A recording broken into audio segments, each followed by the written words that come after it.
এরকম বউ এখন হাজার হাজার, যে বউগুলো বিবাহ করার পরে মনে করে স্বামী আমার একার, মা বাবা সব ডিলেট। এই বউটা এরকম দরজাল, যেই মা বাবার কথা শোনে তখনই গরম দেয়, রাগারাগি করে। ছেলেটা বাধ্য হয়ে মা বাবার কথা আর বলে না। প্রায় 2 বছর হয়ে গেছে, 2টা বছর পার হয়ে গেছে। মার বাবা একটা সন্তান, 65 বছর বয়স বাবার, অসুস্থ হয়ে গেছে বাবা। এই বয়সে আমি কাজ করতেও পারে না, জমি জায়গা তো নেই। বাধ্য হয়ে একটা ছাগল ছিল, ওটা বিক্রি করে একটা ভাঙা রিক্সা কিনেছে। দিনের বেলা রিক্সা নিয়ে বের হয় না, ছেলের বদনাম হবে। লোকে বলবে তোমার ছেলে এত বড় চাকরি করে তুমি এই কাজ করো। এজন্য রাতের বেলা, শীতের সময় ওই যে নাইট কোচ গুলো আসে ঢাকা থেকে, রাতের বেলা মুখ সুন্দর করে চাদর দিয়ে বেঁধে নেয়, মাফলার দিয়ে মুখটা পেঁচিয়ে ছোট্ট একটা গামছা মুখের ভেতরে দিয়ে, কথা যেন বেঁধে বেঁধে যায়, মানুষ যেন বুঝতে না পারে। এভাবে বহু কষ্ট করে জীবন চালাচ্ছে। হঠাৎ মায়ের অসুখটা বেড়ে গেছে, 3 দিন খাওয়া দাওয়া বন্ধ হয়ে গেছে। ঢাকাতে ছেলেটা কার সাথে যেন দেখা, এলাকায় জানতে পেরেছে ওর মা 3 দিন কথা বন্ধ। বাধ্য হয়ে রাতের বেলা বাড়িতে এসেছে। নাইট কোচে রাতের বেলা 2টার সময় নেমেছে, দেখে কোনো গাড়ি ঘোড়া নেই বাড়ি যাওয়ার জন্য। একটা রিকশা টিম টিম করে আলো জ্বলছে, ডাক দিয়ে বলে এই খালি, এইদিকে আয়। ওখানে যাওয়ার পরে বলছে স্যার আপনি যাবেন কোথায়? অমকের বাড়িতে। জিজ্ঞাসা করে আপনার অমকে কি হয়? বলে যা হয় হোক, আপনি যাবেন কিনা? ওঠেন আপনি। ছেলেকে রিকশায় তুলে চলছে, কিন্তু মুরব্বি মানুষ, রিকশাও ভাঙা, ভালোভাবে চলতেও পারে না। ছেলেটা পিঠের উপরে থাবা দিয়ে বলছে চালাতে পারো, রাতের বেলা নিয়ে আসো কোন কারণে? কিছু দূর যাওয়ার পরে যে চালাতে আস্তে আস্তে যায়, আবার দিয়েছে থাবা। ডাক দিয়ে বসে ছেলে মেয়ে নেই তোমার, এই বয়সে রিকশা চালাও। বুকের ভেতরের ব্যথাটা যেন মোচড় দিয়ে উঠেছে। দ্বিতীয়বার থাবা খাওয়ার পরে আর সহ্য করতে পারে নাই মুরব্বী মানুষ, রিকশা থেকে নেমে ডাক দিয়ে বলছে স্যার আপনার মোবাইলের লাইট একটু মারেন তো।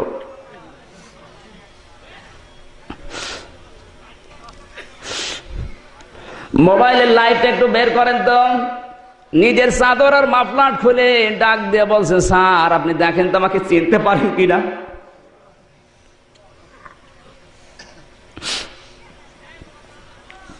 তোমাকে স্যার বানাতে গিয়ে আজ আমার এই অবস্থা। পরীক্ষার ফি দিতে পারছিলে না, রোজা রেখে রেখে তোমাকে আমি স্যার বানিয়েছি। রাতের বেলা বের হয়ে এই কারণে দিনের বেলা বের হতে পারি না, তোমার সম্মানের কারণে। তোমার মাস 3 দিন পড়ে আছে, ঔষধের পয়সা নেই, বাধ্য হয়ে মাফলার জড়িয়ে বের হলাম যেন মানুষ চিনতে না পারে।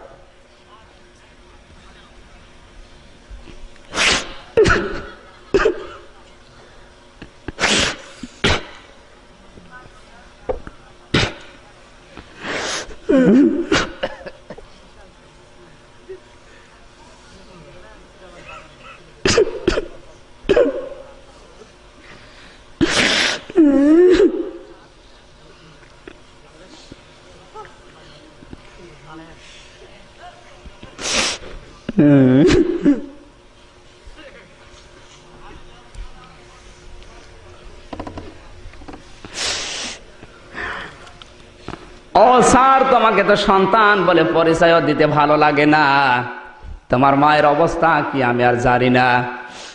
বেরিয়েছে সেই রাত 10টার সময়, আজ 3 দিন পড়ে আছে, কথাও বলে না, খাবারও বন্ধ।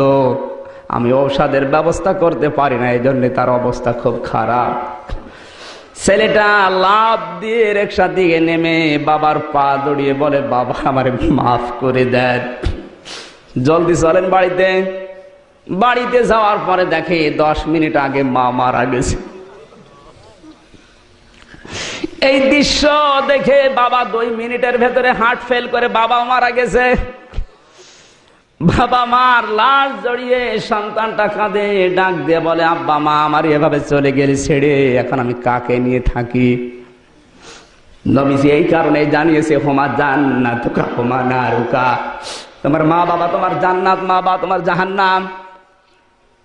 পৃথিবীতে এমন কোন মানুষ নেই যার নামের জন্য আল্লাহ ব্যাখ্যা দিয়েছেন নিজে, কিন্তু যেখানে মা বাবার নাম পাবেন আমার আল্লাহ নিজে ব্যাখ্যা করছেন, অওয়াসাইনাল ইনসানা বিওয়ালিদাইহি ইহসানা হামালাতুহু উম্মুহু কুরহা ওয়া ওয়াদাআতুহু কুরহা ওয়া হামলুহু ওয়া ফিসালুহু 30 শাহরা। সূরা হাকাব 26 নম্বর পারা 2 নম্বর পৃষ্ঠা 10 নম্বর লাইনে 2 নম্বর রুকুর 15 নম্বর আয়াত। আল্লাহ বলেন পৃথিবীর মানুষকে আমি আদেশ দিলাম, ওসিয়ত করলাম, মা বাবার সাথে ভালো ব্যবহার করো, কারণ তোমার মা তোমাকে কষ্টের পর কষ্ট সহ্য করে পেটেছে, ডেলিভারির কষ্ট সহ্য করেছে তোমার মা, 2.5 বছর পর্যন্ত বুকের দুধগুলো খাওয়িয়েছে। আমি আল্লাহ ছাড়া মায়ের বাবার কষ্ট কেউ জানে না। এই জন্য আমি নিজে এত ব্যাখ্যা দিয়েছি। বগুড়ার যুবক যারা আছো, কোরআনে যত জায়গায় পাবে খরচের কথা আগে দেখবে মা বাবার নাম। আমার আল্লাহ নিজে এত ব্যাখ্যা বললাম কারো নামে দেয়নি। ইয়াসআলুনাকা মাযা ইউনফিকুন কুল মা আনফাকতুম মিন খায়রিন ফালিল ওয়ালিদাইনি ওয়াল আকরাবিন। সূরা বাকারা 2 নম্বর পারা 12 নম্বর পৃষ্ঠা 13 নম্বর লাইনে 215 নম্বর আয়াতের প্রথম অংশে আছে তাফসীরে তাবারি। আল্লাহ পাক বলেন, হে নবী, মানুষ যদি বলে খরচ করব কোথায়, আপনি বলেন ভালো কাজে খরচ করো। আর দুনিয়ায় যত ভালো কাজ আছে তার 1 নাম্বার ভালো কাজ মা বাবার জন্য ব্যয় করা।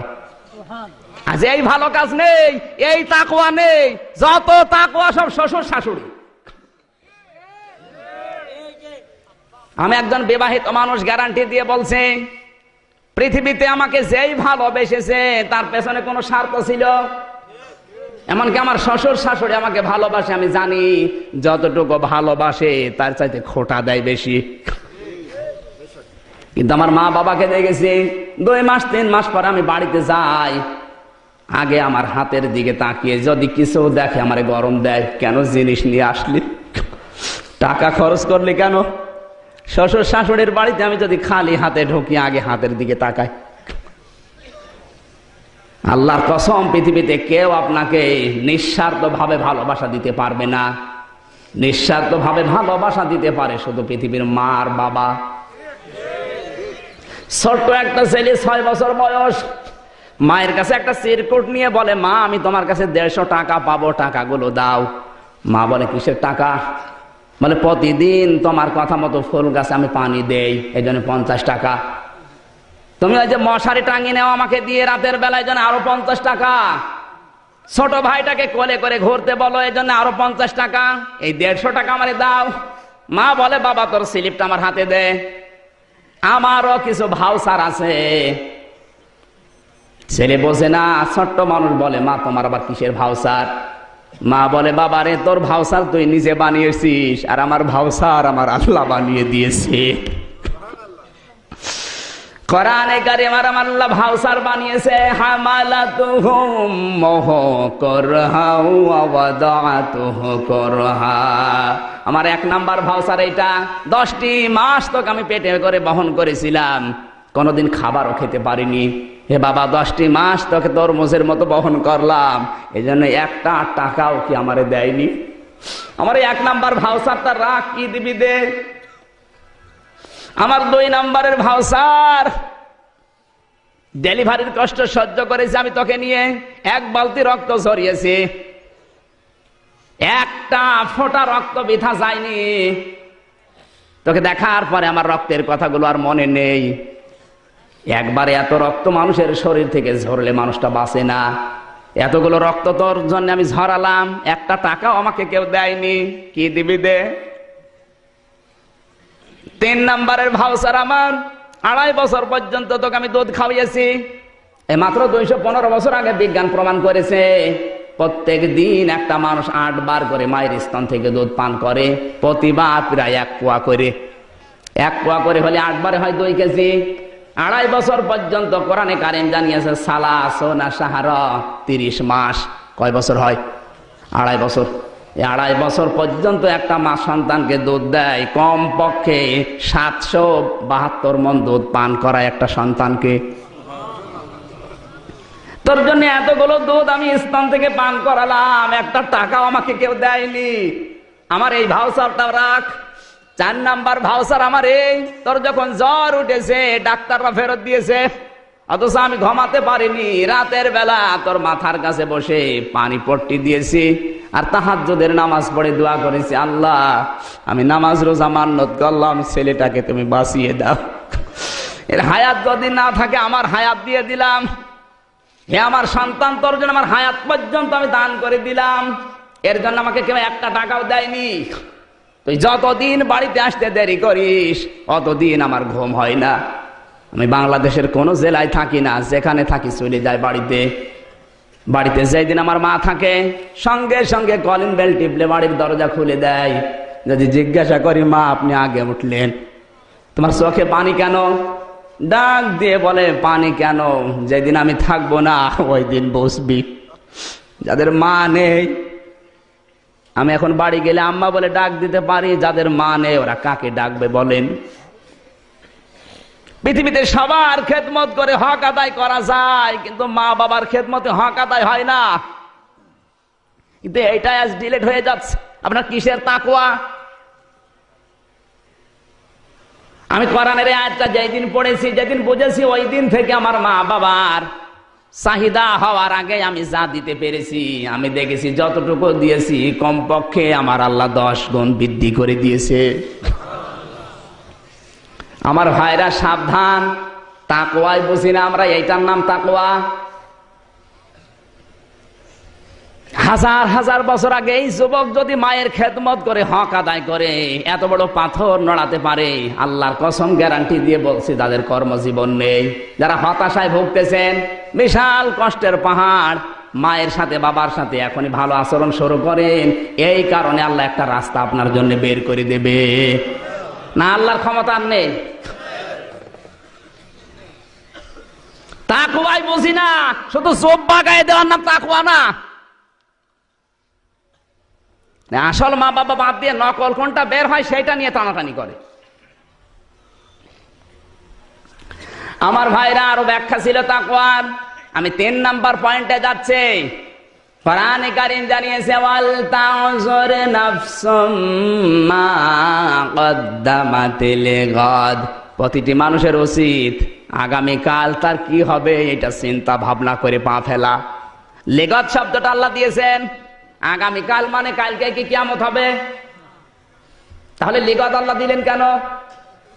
এই লিগাদের ব্যাখ্যা মুফাসসিরিন ইকরাম দিয়েছেন এইভাবে, দুনিয়ায় যদি কোনো মানুষ 1000 বছর হায়াত পায়, মরণের পরে যে জীবন শুরু হবে ওই জীবনের তুলনায় সে যেন দুনিয়ায় মাত্র 2.5 সেকেন্ড বেশি থাকে। কারণ 50 আলফা সানা মিম্মা তাউদ্দুন, মরণের পরে এক একটা দিন হবে 50,000 বছরের মতো লম্বা। ওই হিসাব করলে যারা 1000 বছর দুনিয়ায় বাঁচে ওরা 2.5 মিনিট 2.5 সেকেন্ড বাঁচে। 1000 বছরে যদি 2.5 সেকেন্ড হয়, আমরা তো 60 বছর 70 বছর, আমাদের সেকেন্ড তো পৌঁছবে না। কথা বলেন, এই হায়াত আমাদের। এই জন্য আল্লাহ নাজারা দিয়েছেন, অল তানজুর। আল্লাহ কিন্তু র দিতে পারতেন, র মানেও দেখা, নাজারা মানেও দেখা। র না দিয়ে নাজারা দিলেন কেন? র মানে সাধারণ ভাবে দেখা, আর নাজারা মানে গবেষণা করে দেখা। প্রতিটি মানুষের উচিত যারা ঈমান এনেছে, আল্লাহকে ভয় করে, ওরা যেন নজর করে দেখে যে তার অবস্থা কতটুকু, তার সম্বল কতটুকু হয়েছে আখিরাতের। আর শুধু পাঠালেই হবে না, পরবর্তীতে আবার আল্লাহ দিয়েছেন আত্তাকুল্লাহ, আবার বলছি ভয় করো। প্রথমে দিলেন তাকওয়া, আবার তাকওয়া কেন? তাফসিরে লিখেছে পরের তাকওয়া, আগের তাকওয়া ভয়, আর পরের তাকওয়া সাবধান। আল্লাহ বলছেন যা পাঠাবে আগামী দিনের জন্য, পরকালের জন্য পাঠালেই হবে না, চিন্তা ভাবনা করে নির্ভেজাল হওয়া লাগবে। এই আয়াতটা পড়েছে ইমাম ইবনে কাইয়্যিম রাহমাতুল্লাহ আলাইহি। তিনি বাজারে যাওয়ার পর একটা লোককে 100 টাকা দিয়েছে সদাই কেনার পর। দোকানদার বলে, হুজুরের টাকাটা অচল, কারণ এর মাঝখানে যে দাগটা থাকার দরকার দাগটা নেই, আপনি নিয়ে যান। যেই বলেছে নিয়ে যান, অজ্ঞান হয়ে গেছে। লোকজন বলে, দোকানদার হুজুরকে মেরেছ? বলেন না, আগে হুঁশ ফিরান। বাতাস দিয়ে পানি দিয়ে যখন হুঁশ ফিরেছে, বলে আপনি অজ্ঞান হয়ে গেলেন কেন? অজ্ঞান হয়েছে এই কারণে 100 টাকা ওকে দেওয়ার পরেও বলছে এটা অচল, মাঝখানে দাগ থাকার ছিল, দাগটা নেই। আমি চিন্তা করলাম আমারও তো একটা জীবনের 100 টাকা আছে, তার নাম হায়াত। আমার 50, 60, 70 বছরের একটা হায়াত।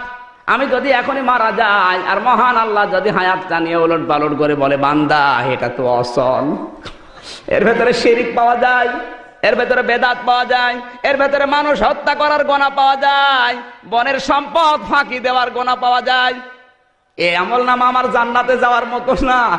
আমার কি হবে তখন ওই চিন্তা করে আমার অজ্ঞান হয়ে গেছি আমি। তারা কি সেন্স নিয়ে চলেছে আর আমরা কোন ধান্দায় আছি? আল্লাহ এমনি নাজারা দেয়নি, গবেষণা করেন। এখনই মারা গেলে বিশাল জীবন সামনে, পার হবেন কোন কায়দায়, ওইটা চিন্তা ভাবনা করে পা ফেলেন। এর নাম নাজারা, এর নাম কি? অল তাংজুর। ইন্নাল্লাহা খাবীরুম বিমা তা'মালুন। আল্লাহ পাক বলেন প্রতিটি মানুষের উচিত নজর করে বিশাল জীবনের জন্য প্রস্তুতি নেওয়া, কারণ আমি আল্লাহ কিন্তু তাদের সব আমল সম্পর্কে জানি। কোরআনের এক একটা শব্দের ভেতরে এত কথা লুকিয়ে আছে, শুধু টেনে টেনে বের করা দরকার। কিয়ামত পর্যন্ত আলোচনা করলে আয়াত শেষ হওয়ার কথা না, এত কথা লুকিয়ে দিয়েছেন আল্লাহ।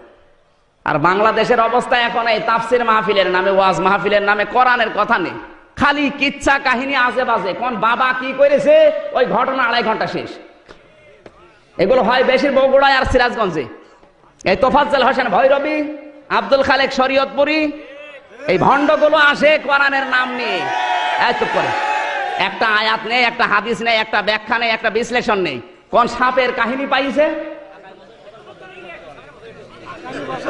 ওর নাম দিয়েছে দেখেন সাপের কাহিনী, বাঘের কাহিনী। সিরাজগঞ্জ রোডে ওয়াজ হচ্ছিল, আমার আগে ওয়াজ করছে একজন ভাইরা আমার, ইমানদার বাঘ আর বেঈমান বাঘ। বাঘ আবার ইমানদার হয়? সিটারি করার জায়গা পাও না, বলছে হুজুর এগুলো না বললে মানুষ বসবে না। কোন ধান্দা বলে? কোরআনের মাহফিল একটা শব্দ ব্যাখ্যা করলে রাত শেষ হয়ে যাওয়ার কথা। যেহেতু একটা শব্দ নিয়ে কেউ যদি আলোচনা করে 500 রাকাত নফল নামাজের সওয়াব হয়। এখানে 1 ঘন্টা যদি কোরআনের পেছনে কেউ সময় দেয়, বাড়ি যাওয়ার আগে আল্লাহ 500 রাকাত কবুল হওয়া নামাজের সওয়াব দিয়ে দেবে। আর যদি কিচ্ছা কাহিনী শোনেন, সওয়াবের দায় আরো গোনা হবে। এজন্য যারা আসবে বগুড়াতে, এটা আলেমদের শহর, যারা আসবে বগুড়ায় বলবেন কোরআন শরীফ হাতে নিন, এক একটা শব্দের 4-5টা করে অর্থ বের করেন, তাফসিরের নাম বলে আমাদেরকে বোঝান। বাবার কাহিনী শোনার জন্য আমরা বসে নেই। কথা বলেন পারবেন কিনা? এই কারা কারা পারবেন দেখি? লিল্লাহি তাকবীর। দেখেন তো হাত তোলেনি কে? সম্মানিত ভাইরা, এই হাত নামান। সামনে আমাদের গুরুত্বপূর্ণ নামাজ ফজরের, এরপরে সকালে কর্মজীবন আছে। আমি এখানে 11টায় যদি পৌঁছাতাম, অথবা আজকে যদি মাহফিলটা না থাকতো, 10টায় উঠলে 12টায় 2 ঘন্টা আলোচনা করলে খুব ভালো হতো। আমিও মাফ চাচ্ছি, কর্তৃপক্ষকে মাফ চাইতে বলবেন। দোষ ওদের বেশি, তারপরে আমার দোষ। যেহেতু আমি ছিলাম না, আমার দোষ দিতে পারবেন না। লোকটা হয় হোসাইনের দোষ, নাই কর্তৃপক্ষের দোষ। আমি মাফ চেয়ে নিচ্ছি। আমি আগামী থেকে 2টা মাহফিল করি না ভাই। আজকে মানে কায়দায় পড়ে গেছি। আজকে পর্যন্ত আবার যদি আসি, যেহেতু 2 জায়গায় কথা বলা লেগেছে, গলা ব্যথা করছে, আর আমার দিয়ে আপনারা চাষ করে খাবেন। আমি যদি মারা যাই, ওয়াজ মাঠে মারা যাবে। আবার সামনে বছর যদি সময় পাই আগে আসবো। আজকে পর্যন্ত শেষ করে মোনাজাত করেন। আমি যেহেতু এখনো 40 দিন পার হয়নি আমার,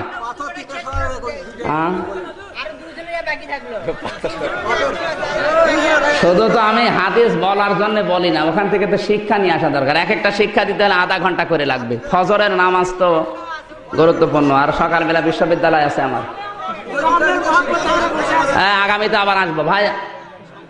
আমার দিকে তো তাকাতে হবে নাকি? আমার শরীর চলে না। এতক্ষণ কথা বললাম শুধু মানে আল্লাহর রহমত ছাড়া কিছু না। আমার এখনো 40 দিন পার হয়নি হজ করে এসে।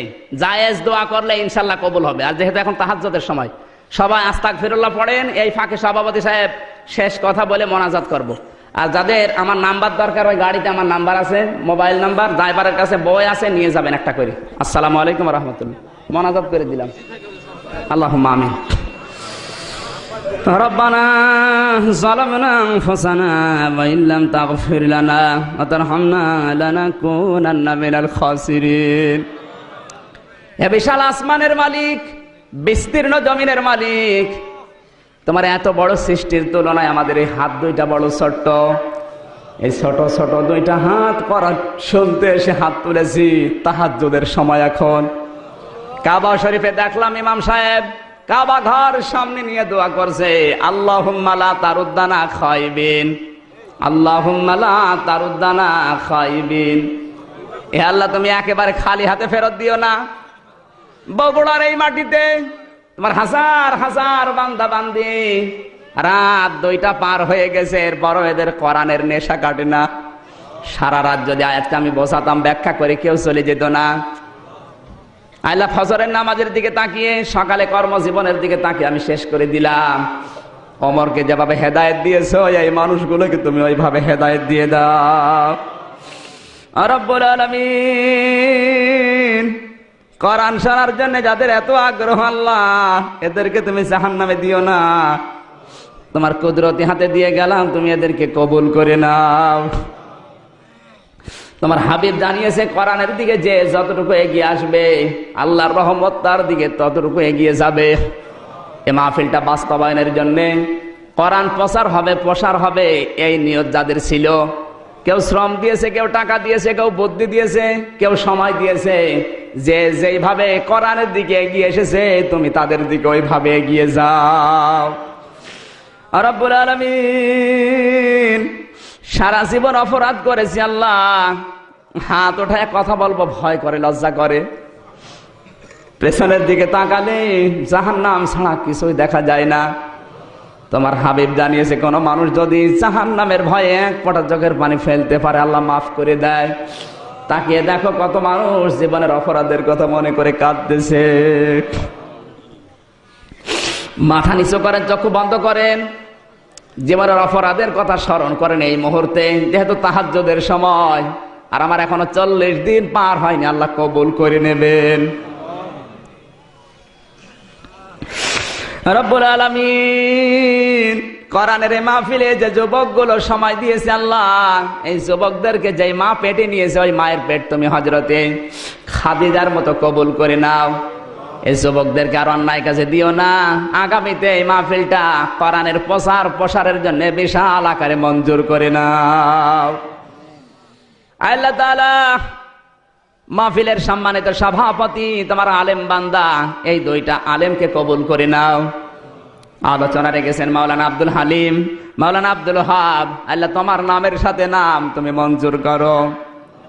বারবার মোবাইলে কল দিয়ে বিরক্ত ধরিয়েছে তোমার বান্দা হাফেজ আবুল হাসান, আল্লাহ তাআলা তোমার ওই প্রতিবন্ধী বান্দাকে তুমি কবুল করে নাও।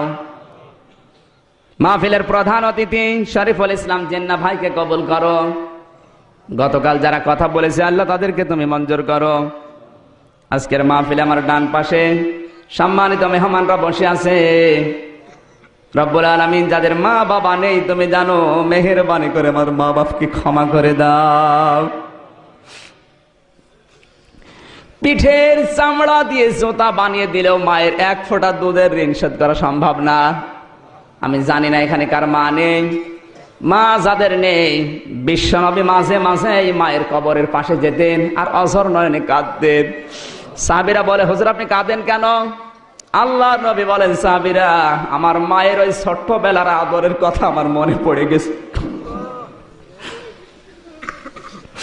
রব্বুল আলামিন, যাদের মা নেই ওদের ওই আদরের কথা মনে পড়ছে, এই মুহূর্তে মাকে কবরে জান্নাত দিয়ে দাও। বাবাকে আমরা সারা জীবন জ্বালিয়েছি, পিঠের চামড়া পর্যন্ত কালো বানিয়ে ফেলেছে বাবা। এই বাবা যাদের কবরে তুমি কবরটা জান্নাত বানিয়ে দাও। মা বাবা যাদের বেঁচে আছে আল্লাহ মেহেরবানি করে হায়াত বাড়িয়ে দাও রব্বুল আলামিন। আমার এই বন্ধুর মতো যেন আমরা আচরণ কেউ না করি। ও এখন মহাসাগরে পড়ে আছে, বউটাও চলে গেছে, মা বাবাও মারা গেছে। আল্লাহ তাআলা আমার ওই বন্ধুর মতো যেন আমাদের জীবনে পাহাড় নেমে না আসে। যাদের মা বাবা আছে অন্তত খেদমত করে খুশি রাখার তৌফিক দাও। আমাদের আজকের আলোচনার সওয়াবগুলো তুমি বিশ্বনবীর রওজায় পৌঁছিয়ে দাও। যত মানুষ কবরে আছে, এমন মানুষও আছে যার জন্য কেউ দোয়া করে না। আল্লাহ তাআলা ওই মানুষগুলোর জন্য দোয়া করি, বিশাল মাহফিলের সওয়াব তুমি এই কবরগুলোতে পৌঁছিয়ে দাও। এই গ্রামে মাটির নিচে যারা ঘুমিয়ে আছে তাদেরকে ক্ষমা করে দাও। অনেক মানুষের স্ত্রী নেই, দোয়া চাই তুমি তাদের স্ত্রীদেরকে মাফ করো। আল্লাহ আমার মা বাপকে মাফ করে দাও, আমার শরীরটা সুস্থ রাখো, আমার কণ্ঠটা ভালো রাখো, কোরআনের কারিমের জ্ঞান প্রচার করার জন্য যে যোগ্যতা দরকার মেহেরবানি করে আমারে দিয়ে দাও। আল্লাহ তাআলা আমার সফর সঙ্গী মামা আবু বকর অশান্তিতে আছে, পারিবারিক সামাজিক, মেহেরবানি করে তুমি তার পেরেশানি দূর করে দাও। এ মাহফিলের জন্য যারা লাইট দিয়ে, মাইক দিয়ে, সামিয়ানা দিয়ে, স্যাটেলাইট দিয়ে কোরআনের শ্রীবৃদ্ধি করেছে, এদের ব্যবসা বাণিজ্য তোমার হাতে তুলে নাও।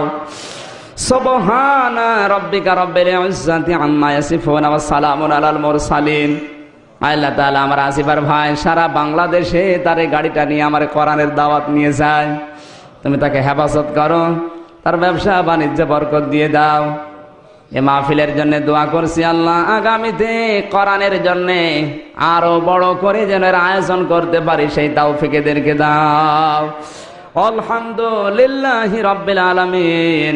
মরণের সময় সবার মুখ দিয়ে যেন বের হয় লা ইলাহা ইল্লাল্লাহু মুহাম্মাদুর রাসূলুল্লাহ।